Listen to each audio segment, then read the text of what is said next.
Most people in any historical era live inside the era. They believe the rules they were raised under. They hate who they were taught to hate. They fight for the king who happens to rule them. They die without ever stepping outside the frame they were born into. Askeladd is not one of those people. He is the chief of a Viking mercenary band at the turn of the 11th century, taking contracts across England and Scandinavia from kings, lords, and rival warlords. He is shrewd, cruel, and unreasonably good at his job. The men under him assume he is one of them, a Norse killer with a sharper tongue and a faster mind.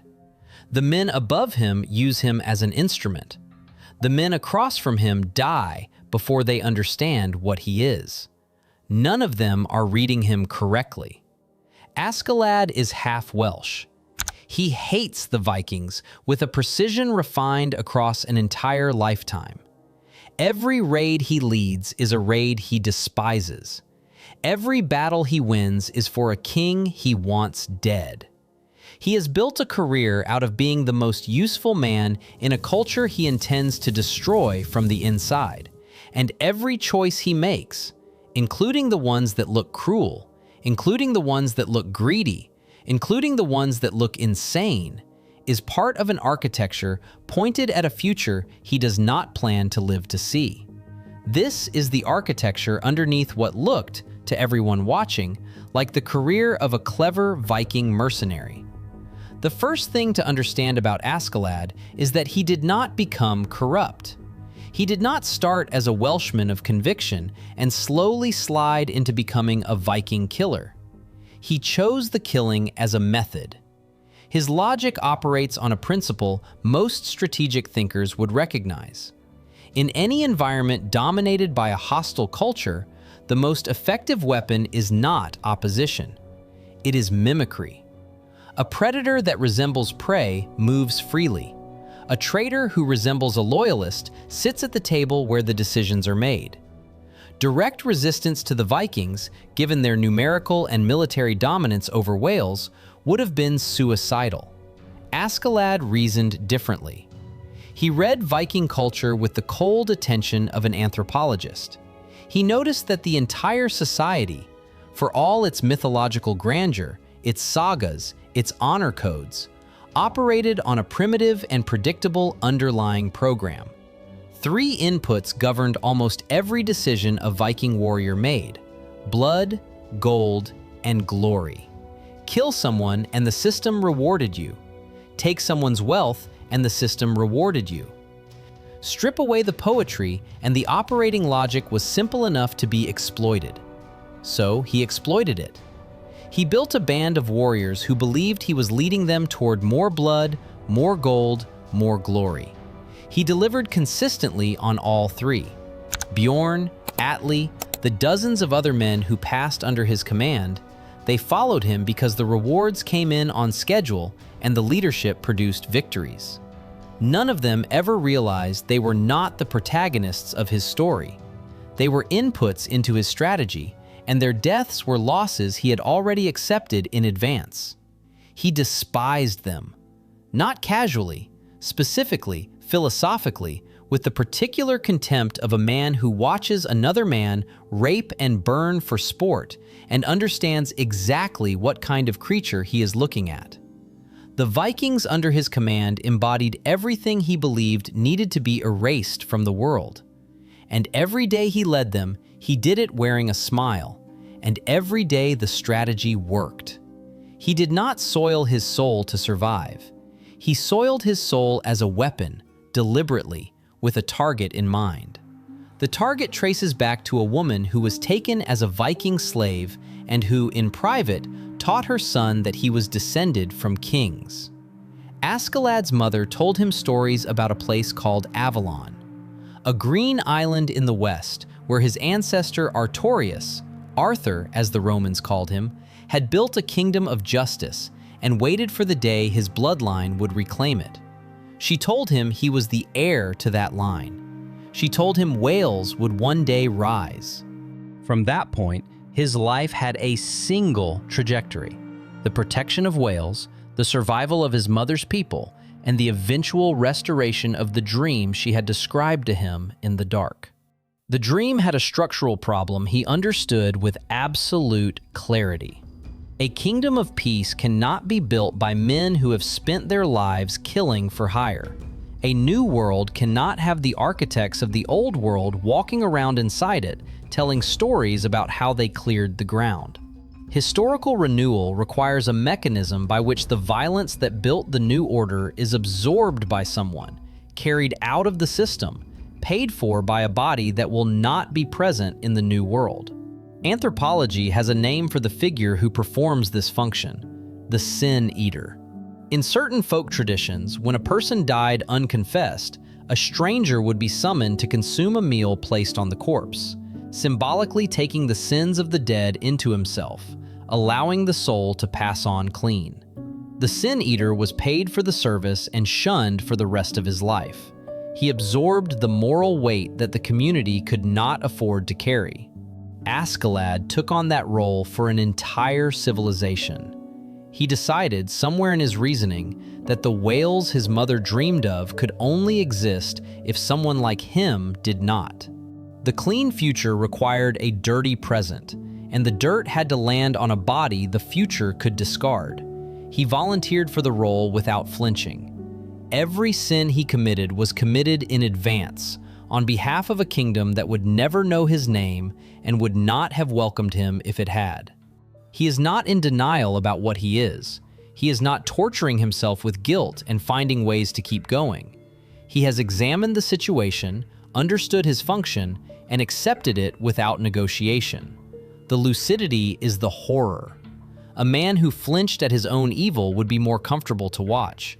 A man who understands his evil exactly, finds it correct, and proceeds anyway is something the moral imagination is not entirely prepared for.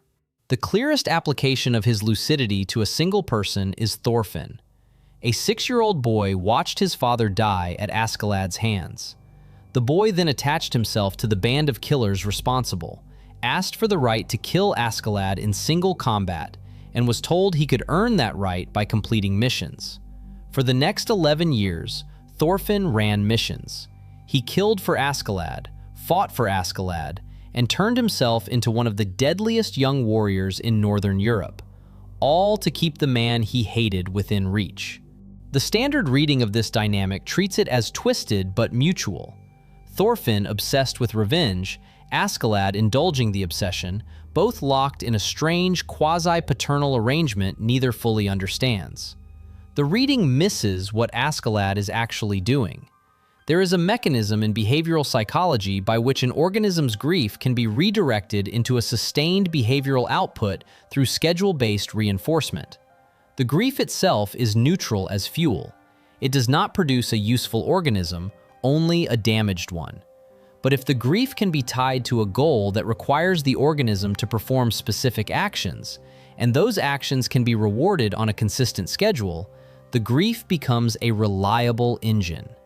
Askeladd took the trauma of a 6-year-old and converted it into operational fuel for one of his most lethal assets. He did not care about the duel. The duel was a frame, a goal Thorfinn could chase that would never resolve, since Askeladd had no intention of losing it. What the duel produced was a young man who would walk into impossible situations on Askeladd's command, take impossible damage, and continue operating because every mission completed brought him notionally closer to the moment of revenge that would never actually arrive. The collar was made of grief, and Thorfinn put it on himself. He needed Thorfinn to be deadly. He depended on the boy, and he could not stand what the boy had become. Thorfinn, in Askeladd's eyes, had turned into the exact thing Askeladd had spent his life despising. A Norse killer, driven by an inherited blood debt, unable to think past the next fight, blind to his own conditioning. The young man Askeladd had personally programmed was, by design, the kind of human Askeladd believed needed to be eliminated from the future of the world. He kept the boy close anyway, kept him fed, kept him surviving the situations a less trained boy would have died in. taught him footwork without ever calling it teaching, taught him how to read a battlefield without ever calling it mentorship. The contempt and the care lived inside the same gestures, simultaneously, without canceling each other out. A son who hunted his father for 11 years never realized he had been raised by him. By the end of his life, Askeladd had positioned himself inside the inner circle of the Danish royal family. He had attached himself to Prince Canute, the awkward, withdrawn second son nobody took seriously, and quietly recognized that the boy had the specific kind of intellect that, properly shaped, could become the most dangerous king in Europe. This was the long bet. If Canute ascended, and if Canute could be steered, then Wales could survive. The fragile margin Askeladd had been chasing his entire life finally had a vehicle. Then King Sweyn cornered him. Sweyn was Canute's father, the reigning Viking emperor of England. He saw Askeladd correctly, saw through the loyal mercenary act, recognized a Welshman in the Viking court, understood that this man's true allegiance was to the country Sweyn intended to invade.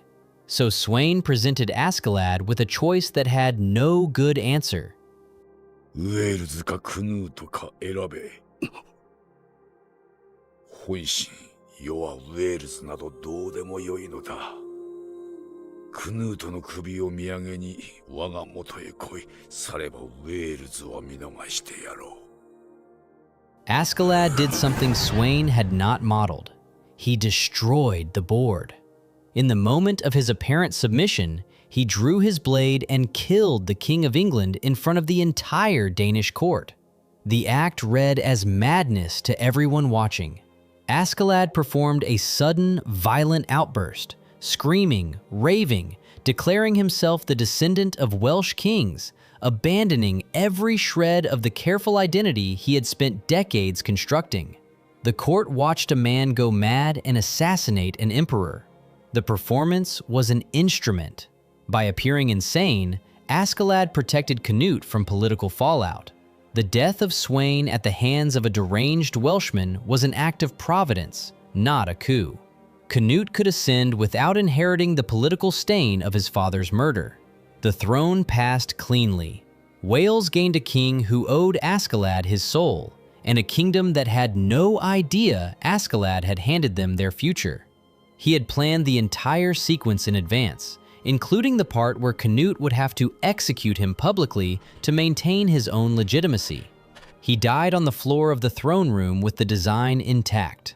Sweyn dead, Canute crowned, Wales protected by the new king's secret debt.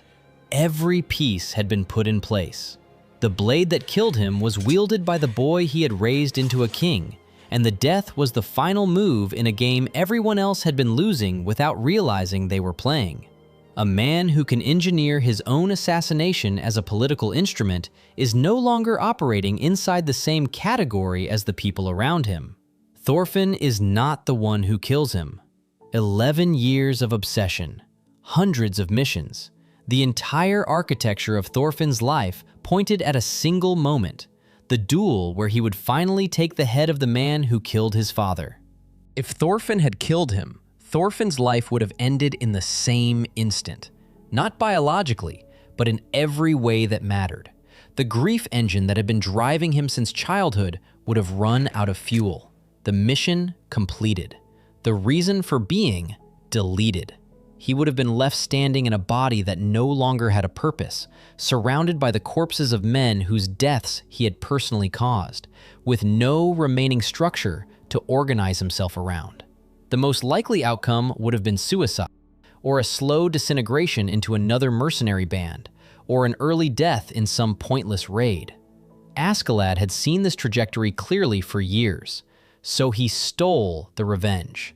By dying at Canute's hand instead of Thorfinn's, he detonated the entire psychological structure he had spent 11 years building inside the boy. He left Thorfinn in a state of vacuum so total that the only options remaining were collapse or rebirth.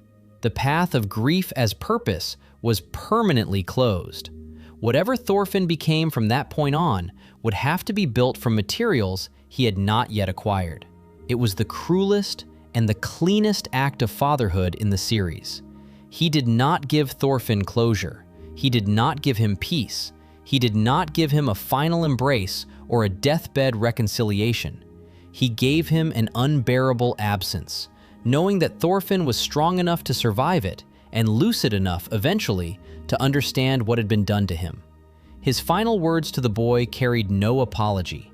They were a directive. Become a true warrior. Go further than your father went. Find what no one before you has found. The man who had spent 11 years using a child's grief as a leash spent his last breath trying to cut the leash off. The man Thorfinn became is a man Askeladd had glimpsed from a distance and decided to engineer into existence by removing himself from the world at the precise angle required. Most villains in fiction are men who could not see past themselves. They want power or revenge or recognition, and they pursue it until something stops them. The story is the friction between their desire and the world that resists it. Askeladd does not belong in that category, and the tradition does not have an easy slot to put him in. He saw past himself early and saw past himself completely. He looked at the world he was born into, identified what was wrong with it, identified what would have to die for it to become something better, and accepted that what would have to die included him. He spent his entire life building a future he had calculated he could not enter. He used his own damnation as currency. He converted his lucidity into a weapon and pointed it at the target with such precision that by the end, history bent quietly around the place where he had stood. The world he was protecting never learned his name. The kingdom he engineered passed to a king who had to keep the secret of his existence buried. There is a particular kind of intelligence the species has produced, very rarely, that does not work for itself. It works in service of something larger and accepts erasure as the price. The historical record has trouble recording these people because the record is written by the structures they enabled, and those structures, by design, do not know whose hands placed them. Askeladd is one portrait of that intelligence, drawn at full size. The series shows what it costs to be a man like this, the weight of it, the horror of knowing, with absolute clarity, that everything good you build will be built on top of you.